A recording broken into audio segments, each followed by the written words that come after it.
हमारे चैनल को लाइक करो, सब्सक्राइब करो और शेयर करो। धन्यवाद दोस्तों। दोस्तों नमस्कार, मेरे इस चैनल को सब्सक्राइब करें, बेल आइकन दबाएं। सभी दोस्तों को नमस्कार। मैं आज आपके लिए वीडियो लाया हूँ कि ये ओनिडा की वॉशिंग मशीन है, टॉप लोड वॉशिंग मशीन का। आज मैं आपको ऑल एरर कोड के बारे में बताऊंगा। तो एरर कोड मैं आपको ऐसे बता दूंगा, आप वॉशिंग मशीन की एरर कोड हटा सकते हो। अगर आप वर्क कर रहे हो तो समय कोई भी एरर कोड आए तो आपको मैं ऐसी सी चीज़ बताऊंगा, मेन पॉइंट पे आप उसको सही कर लेंगे तो आपकी वॉशिंग मशीन चल जाएगी। तो पहला जो एरर कोड होता है हम आपको दिखा रहे हैं, इस मशीन का E1 एरर कोड आता है। इसका मतलब होता है नो वाटर सप्लाई, यानी कि आपके वॉशिंग मशीन में पानी नहीं आ रहा है। तो जब आप वॉशिंग मशीन चलाते हैं तो थोड़ी देर बाद E1 का एरर कोड आता है, लगभग कुछ टाइम बाद E1 का एरर कोड आता है। तो आपको इसमें करना क्या है, तो ज़्यादा कुछ नहीं, मैं आपको कुछ पॉइंट बताऊंगा, इसी को आपको सही करना है। तो ये प्रॉब्लम कभी कभार क्या होता है कि हम वॉशिंग मशीन चलाते हैं, पानी नहीं चेक करते हैं कि टंकी में है कि नहीं पानी, बस वॉशिंग मशीन चला दिए और पानी नहीं आया तो आपके वॉशिंग मशीन में E1 का एरर कोड आएगा। तो इसके लिए आपको सबसे पहले आप पानी को चेक करें, फिर जिस जो आपका जिस नल में पाइप लगाए हो उस नल में पानी आ रहा है कि नहीं आ रहा है, फिर उस नल से जो पाइप आती है उसको चेक करोगे, उस पाइप में कोई जाम तो नहीं हो गया है। फिर उसके बाद उस पाइप और वॉशिंग मशीन पे जहाँ पाइप को हम कस देते हैं वहाँ पे एक फ़िल्टर लगा हुआ, जाली लगी होती है, आप उस जाली को साफ़ करो। उस जाली के साफ़ करने के बाद फिर आप पानी में जो वॉशिंग मशीन में इनलेट वाल लगा होता है उस इनलेट वाल को आपको चेक करना है। तो आपको ये देखना है कि इनलेट वाल चेक करने के लिए आप जब इनलेट वाल के ऊपर अपना फिंगर रखेंगे तो उसमें वाइब्रेट होगा। अगर वाइब्रेट होगा तो ये आपको समझ लेना है कि आपकी इनलेट वाल सही है। अगर वाइब्रेट नहीं होता है तो आप इनलेट वाल का वोल्टेज चेक करेंगे। ये आपको ये देखना होगा कि उस पर DC सप्लाई है या AC सप्लाई है। तो इस प्रकार से आप वोल्टेज चेक कर लेंगे, आपको बिल्कुल पता चल जाएगा कि आखिर इसमें ख़राबी क्या है। अगर आपका इनलेट वाल ख़राब होगा तो आप इनलेट वाल को खोल के इनलेट वाल चेंज कर सकते हैं। तो इस प्रकार से ये जो एरर कोड है बहुत आसानी से हटाया जा सकता है। तो एरर कोड हटाने के लिए जो जो चीज़ बताया जाता है आप उसको सही तरह से चेक करेंगे, आपकी वॉशिंग मशीन बिल्कुल 100% चलने लगेगी। तो उसमें क्या होता है, जब हम वॉशिंग मशीन चला देते हैं कुछ देर बाद ना, तो इसमें E1 का एरर कोड आ जाता है। एरर कोड आने के बाद पानी नहीं मिलेगा तो एरर कोड आएगा ही, क्योंकि उसकी कुछ एक टाइमिंग होती है, उतनी टाइम के अंदर वॉशिंग मशीन को चलना है। अगर उस समय वॉशिंग मशीन में पानी नहीं आता तो E1 का एरर कोड आ जाएगा। तो चलो दोस्तों, अब हम आपको एक दूसरा बताते हैं।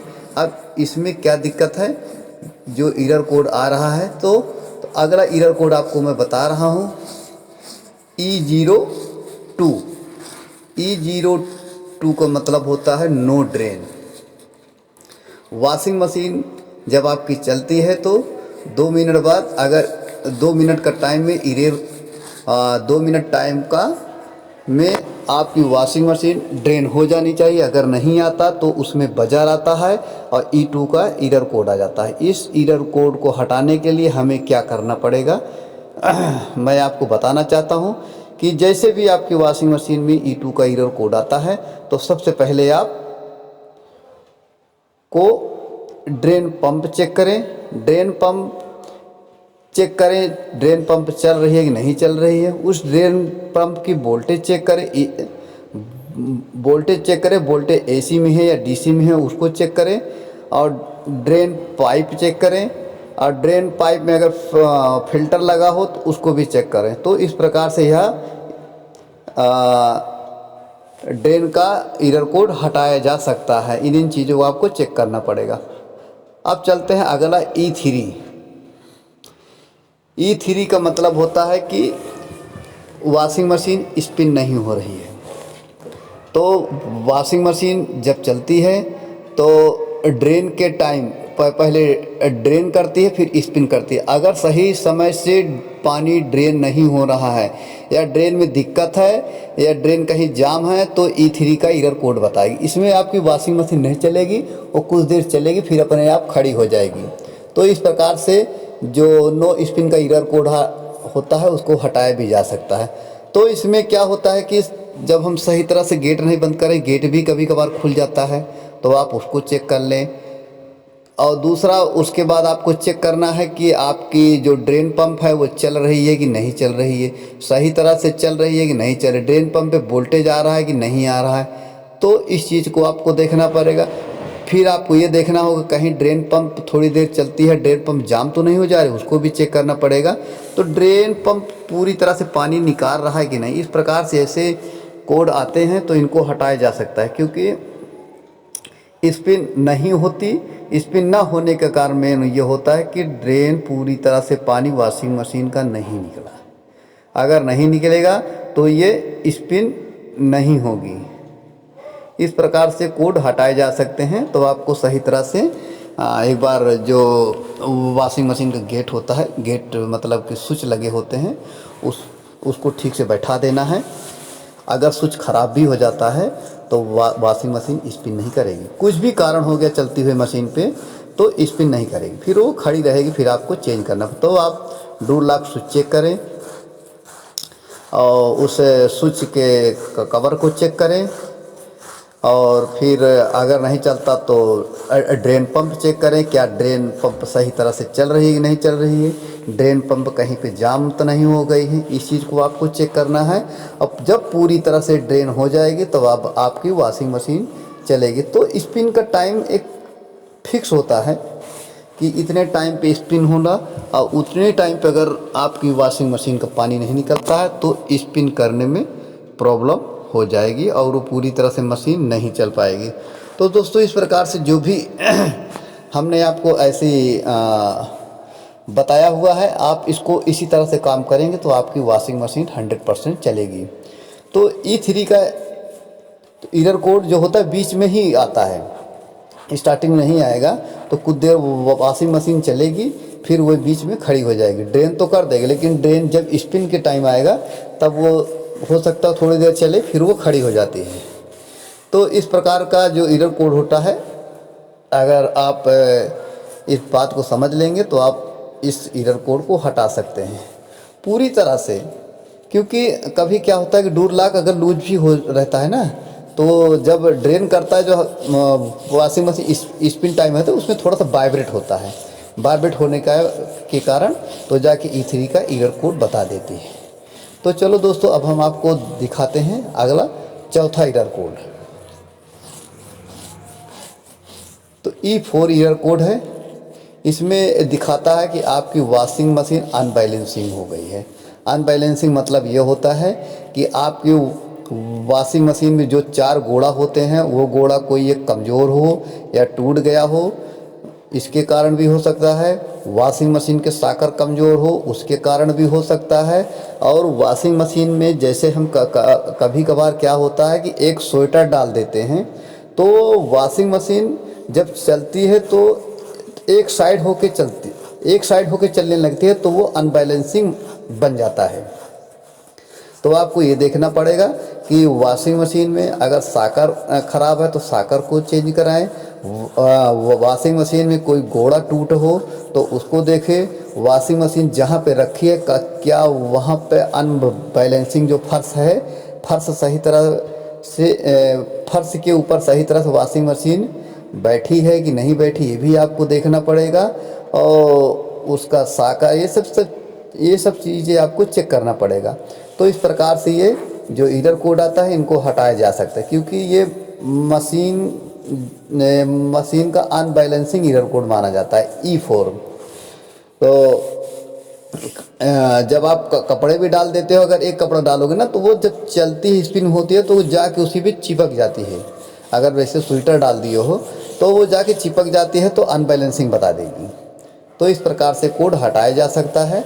तो इनमें जो प्रमुख कारण होते हैं, जो स्टैंड होता है वॉशिंग मशीन के, जो गोड़े होते हैं उनको आप चेक करो, साकर चेक कर लो, क्या साकर आपका सही पूरी तरह से कार्य कर रहा है कि नहीं कर रहा है।